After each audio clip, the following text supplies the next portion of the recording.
A man once said, if you had one shot, one opportunity to seize everything you ever wanted in one moment, would you capture it or just let it slip?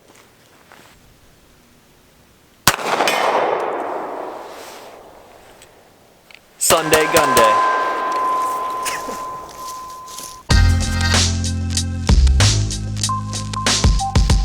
What's going on, everyone? Back with another episode of Stuff and Things, finally bringing you guys another Sunday GUNDAY. I know you've been missing out on them, and I apologize for that. Life just kind of gets in the way sometimes. Today we're taking a look at a really cool handgun. That is the Strike One by Salient Arms International.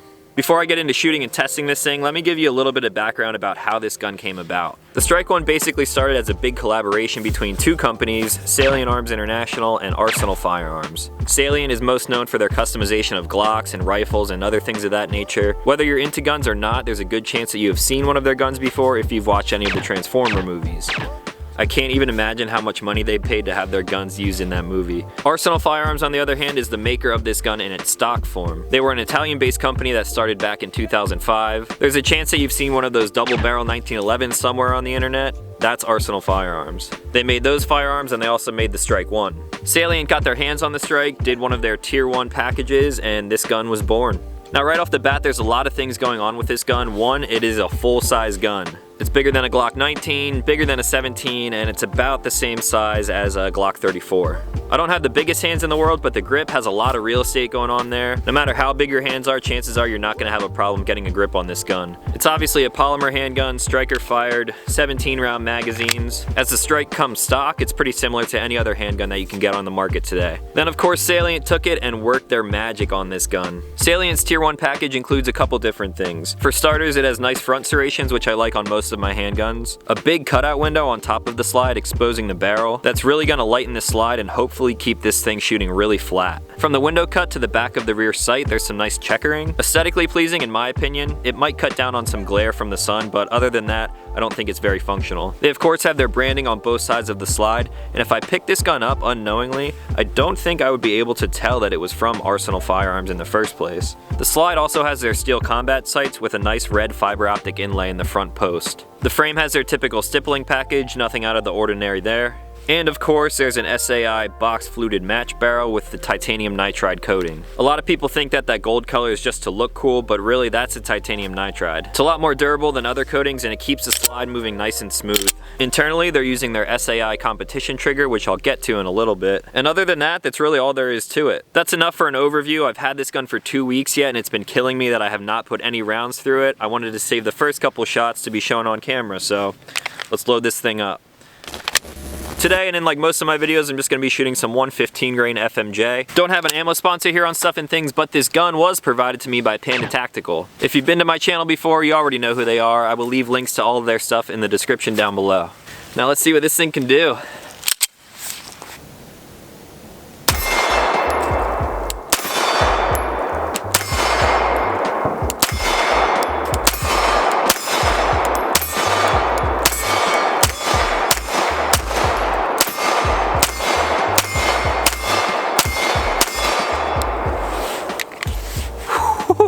Man, first mag impressions, as you can see, this thing definitely just brought a smile to my face. It shot exactly how I thought it was going to. Flat, smooth, really smooth. This might be one of the flattest shooting guns that I've ever shot. One of the reasons for that being is that this thing has such a low bore axis. To give you an idea of what that means, imagine a gun in your hand where the slide sits up a little bit higher. In a really extreme situation, imagine a slide that sits an inch higher than this.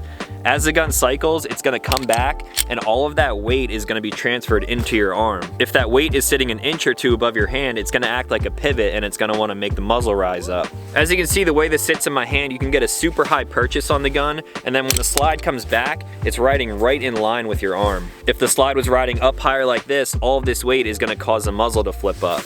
So that is basically what makes this thing so smooth. The stippling definitely does its job. It's almost a little too aggressive in my opinion. It's basically like 80 grit sandpaper. But if your hands are cold or wet, I don't think this is gonna be slipping out anytime soon. And then there's the trigger. Yo, we'll get to that in a second. I'm gonna load this thing up and put about 100 rounds through it.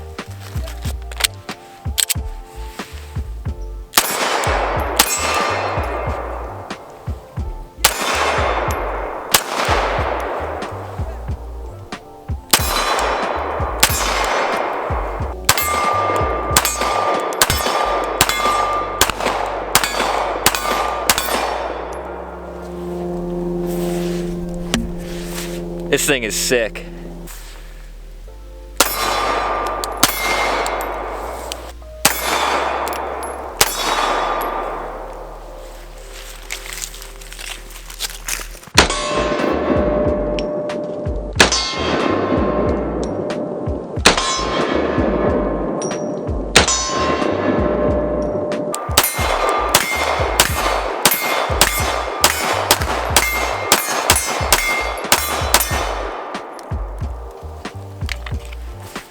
Testing ain't complete without a good mag dump, right?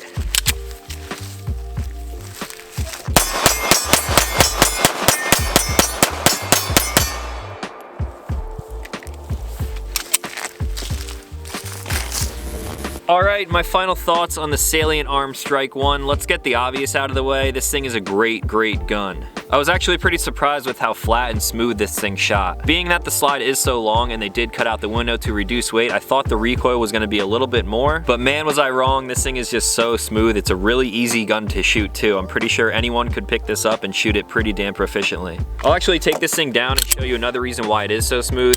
Takedown is really similar to a Glock. You just do the little pull back, push this pin through the frame, pull it out the other side, but you don't want to pull it all the way out. Safe direction, pull the trigger, slide comes right off. Check out the rail system on this thing. Generally with Glocks and other polymer handguns, you have the front locking rails, and then you have the rear rails by the trigger assembly. This, as you can see, is almost 3/4 of the entire slide. It's a solid piece of metal all the way back, giving that slide something to ride on, keeping it really smooth. One thing that I don't really care for is the recoil spring. As you'll be able to see here in a second, you pop this off, and the spring actually isn't held in place like other handguns. Really not a huge deal, but it does make putting this thing back together just a little bit trickier. The barrel is also kind of unique on this thing. It has this locking lug that you actually have to pull out before you remove the barrel. Barrel, push forward, pull it out like any other gun. Got a little bit of dirt on there. You can see the fluting and the SAI branded on the barrel. Not only do I actually like the gold and black contrast on my guns, but like I said, that titanium nitride finish, which gives it its gold color. When it's done right, it's very durable and it's really easy to clean. As you can see, that dirt just kind of wipes right off of there. One thing that you kind of have to be conscious of when putting this back together is that the locking block can only go in one direction. If you try to put it in backwards, as you can see, it doesn't really fit in there. It might go down half the way, but it's not gonna go closed. Spin that around, oriented the right way, it'll lock up just like that. The spring that I don't really care for, you put it in the front of the slide, kind of work its way up there so it doesn't shoot out back into the barrel.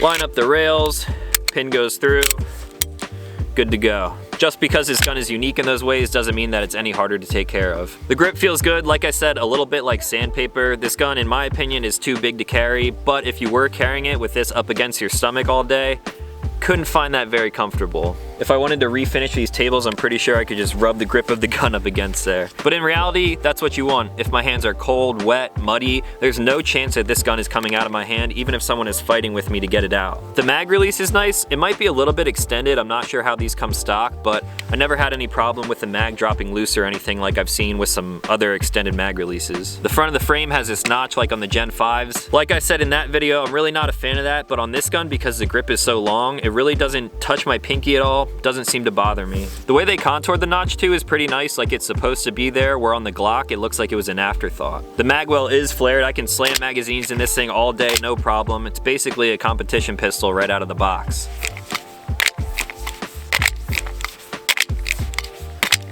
You get the point. The sights I do like, except for one thing. The slide is really long, so the radius is good. Both the front and rear are serrated, so it cuts down on glare from the sun. The front red fiber optic is easy to pick up, and on follow-up shots, because this gun is so smooth, I was noticing that when I shot, there really wasn't any muzzle rise, so this thing was even easier to find. The one thing that I don't particularly like is that the rear sight is built into the back plate. As you can see, this is all one piece, so if you want to get into the internals, the firing pin and the spring assembly and everything, you'll have to pull the rear sight off. If you look closely, you can even see that there's a little bit of play in there. Does that jeopardize the accuracy of the gun? I really don't think so. At first when I was playing with this gun and I noticed that, I was like, man, that little bit of variation there might have an impact on your accuracy at pretty much any given distance. But as you saw with my one shot, one opportunity at the beginning of the video, that was about a 100-yard shot. one shot, no problem at all. And then for the rest of the shooting, I was at 10, 25, 40 yards, no problem at all. So the design is a little weird, but really no problem in my book. Also, while we're looking at the back here, there's also a striker indicator, because safety first. Now let's talk about this trigger. I can confidently say that this Salient Arms competition trigger is the best trigger that I've ever shot on a polymer handgun. I'll even go as far to say that this trigger is as close as you can get to a 1911 trigger on a polymer handgun. On a lower end 1911 where the trigger might not be the best, I'm definitely picking this trigger over those. As always, video is never gonna do it justice, but here we go. The pre-travel is very predictable, a tiny bit of take up, barely any take up at all. The reset, tactile, audible, like I like on all my triggers, and you're right at the wall again.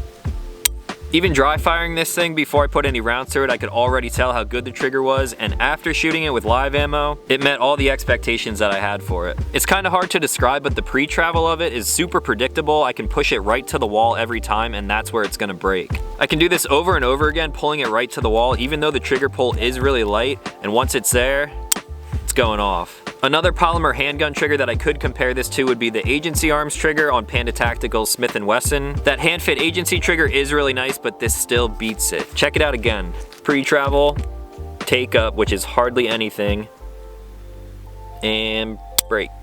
Really nice trigger. I wish I had this on all of my guns. So that's gonna be it for the Strike 1. If you guys have any questions, feel free to leave them in the comments down below. Huge thank you to Panda Tactical for loaning me this gun. I really wanna keep it, but I guess I'll give it back. Oh yeah, you wanna know why I'm giving this back? Because this gun cost $2,600. $2,600. The gun, it's definitely not for everyone. Are you getting what you pay for? Yeah, I'd say you're getting a lot with that price tag. However, is it worth it? Could I justify spending that much money on a gun that I'm not completely customizing myself? I'm not sure that I could do that. But hey, everyone has their own tastes and preferences, so maybe you would think that this is worth it. You really got to get your hands on this gun, whether you're shooting it or not. Just feel the slide, feel the trigger on this thing. It's so well done. So again, huge thanks to Panda Tactical. If you have any questions on this gun, or if you're looking for a gun that you just can't seem to find, shoot them an email. I will leave their site and email down below. I'm really good friends with those guys now, so tell them that I sent you and they'll treat you right. If you're new to this channel, consider clicking subscribe. I make new videos every week, and that's gonna be it for today. As always, thank you guys for watching, and I'll talk to you in the next one.